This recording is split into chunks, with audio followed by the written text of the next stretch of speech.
Guys, कैसे आप सब। स्वागत है आप सभी का एक बार फिर आपके अपने चैनल नॉलेज सिटी में। दोस्तों, आज मैं आ गया हूं आप सभी के लिए लेके जो आप लोगों का बीकॉम के बच्चों का अभी पेपर आने वाला है 3 तारीख को। काय का? कॉस्ट अकाउंट का। जो बच्चे हमारे बीकॉम में है जिनका 3 तारीख को कॉस्ट का एग्जाम है, उनके लिए इंपॉर्टेंट थ्योरी के क्वेश्चन। दोस्तों, आप जानते हैं कॉस्ट के पेपर के अंदर आपके 2 तरह के क्वेश्चन आते हैं। एक आती है आपकी थ्योरी और एक आते हैं आपके न्यूमेरिकल। न्यूमेरिकल के साथ साथ थ्योरी भी दोस्तों बहुत इंपॉर्टेंट रोल प्ले करती है आपके कॉस्ट के एग्जाम में। इसलिए सिर्फ आप न्यूमेरिकल करके अगर जा रहे हैं तो बहुत बड़ी गलती कर रहे हैं। अगर आप थ्योरी को नजरअंदाज कर रहे हैं तो दोस्तों ये बहुत बड़ी गलती हो जाएगी आपकी। इसीलिए थ्योरी को भी बराबर फोकस कीजिए। इसीलिए मैं आपके लिए लेके आया हूँ इंपॉर्टेंट थ्योरी के क्वेश्चन। दोस्तों, अगर आपने इन क्वेश्चनों कर लिया तो यकीन मानिए पेपर में इनसे बाहर क्वेश्चन नहीं आएगा। लेकिन हाँ दोस्तों, मैं बार बार बोलता हूँ जैसा कि इंपॉर्टेंट क्वेश्चन का मतलब दोस्तों ये नहीं होता कि पेपर में डिट्टो उठ के ये आएंगे। इंपॉर्टेंट का मतलब ये होता है कि ये क्वेश्चन दोस्तों इनके चांसेस ज़्यादा है और क्वेश्चन के मुकाबले। ये क्वेश्चन दोस्तों मैंने अपने मन से नहीं बनाए, ये क्वेश्चन मैंने देखे प्रीवियस ईयर के क्वेश्चन पेपर में। ये क्वेश्चन वो है जो हर साल रिपीट होते हैं, तो इसलिए इनके ज़्यादा चांसेस बन जाते हैं आने के। पेपर में ज़्यादा यही क्वेश्चन देखने को आपको मिलेंगे। लेकिन मैं दोबारा रिपीट कर रहा हूँ, आप इन क्वेश्चन को अच्छे से कर लेना और बाकी क्वेश्चनों पर नजर मार लेना। ठीक है दोस्तों, तो चलिए शुरू करते हैं बिना किसी देरी के। दोस्तों देखिए, आपके सामने इंपॉर्टेंट क्वेश्चन है।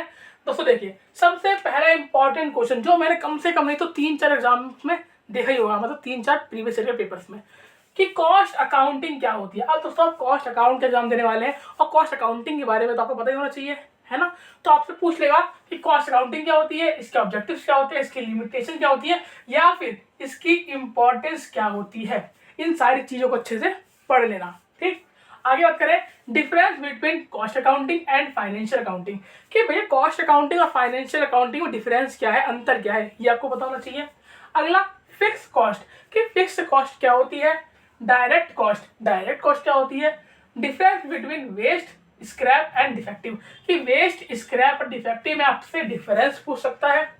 लेबर टर्नओवर रेट, तो बहुत इंपॉर्टेंट क्वेश्चन, कि लेबर टर्नओवर रेट क्या होती है। दोस्तों ये बिल्कुल छोड़ना मत, पढ़े लेना बहुत अच्छे से, मैं बता रहा हूँ बहुत इंपॉर्टेंट क्वेश्चन है। ठीक है, आगे difference between direct cost, indirect cost. जितने भी क्वेश्चन बता रहा हूँ सारे ही मोस्ट इंपॉर्टेंट है, किसी को भी छोड़ना हो दोस्तों पढ़ लेना अच्छे से, अभी आपको टाइम है। ठीक है, आगे बात करें आइडल टाइम। दोस्तों बहुत इंपॉर्टेंट, कि आइडल टाइम क्या होता है आपसे पूछ लेगा।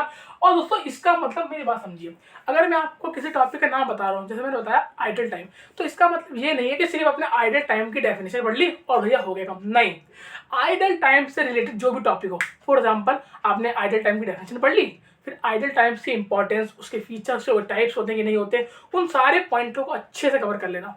ठीक, आगे बात करें ABC technique of material control. दोस्तों ये बहुत पूछा जाता है, एबीसी टेक्निक।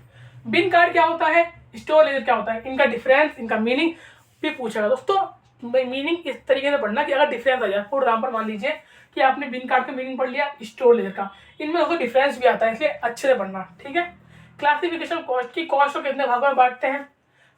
CASB क्या होता है, कॉस्ट अकाउंटिंग स्टैंडर्ड बेस्ड, इसको पढ़ लेना। EOQ इकोनॉमिक ऑर्डर क्वांटिटी, इसके अलावा न्यूमेरिकल भी आते हैं, है ना। मशीन आर रेट, भैया मशीन आर रेट क्या होती है।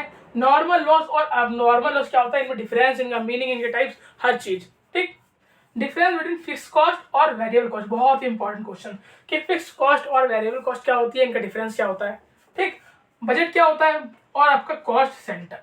तो दोस्तों ये हमने डिस्कस किया अपने इंपॉर्टेंट थ्योरी के क्वेश्चन, जिनके चांसेस बहुत ही ज्यादा हैं, या यकीन मानिए कि इन क्वेश्चन में से आपको कुछ क्वेश्चन देखने को मिल ही जाएंगे, और अगर किस्मत अच्छी हुई तो सारे क्वेश्चन इनमें से ही आएंगे। ठीक है, बाकी मैं रिपीट कर रहा हूँ, इन क्वेश्चन को अच्छे से पढ़ लेना और बाकी क्वेश्चनों पर नजर मार लेना। बाकी सारे इंपॉर्टेंट क्वेश्चन मैंने आपको बता दिए हैं। तो आपके 3 तारीख के एग्जाम के लिए ऑल द बेस्ट। जिनका 3 को है, मान लीजिए किसी का बात को भी है, तो उन सबको दोस्तों ऑल द बेस्ट, अच्छे से करना, थ्योरी कर लीजिए। और दोबारा बोल रहा हूँ, जैसा मैंने बोला थ्योरी इंपॉर्टेंट है, इसका मतलब ये भी नहीं न्यूमेरिकल छोड़ दे, न्यूमेरिकल पोर्शन में आप अच्छे से कर लेना। अगर आपको न्यूमेरिकल के इंपॉर्टेंट क्वेश्चन चाहिए हो, आप मुझसे कमेंट बॉक्स में बताइए, मैं आपको उनका भी कुछ सॉल्यूशन दूंगा। ठीक है दोस्तों, तो चलिए मिलता हूँ नेक्स्ट क्लास में कुछ और धमाकेदार टॉपिक के साथ। तब तक के लिए गुड बाय।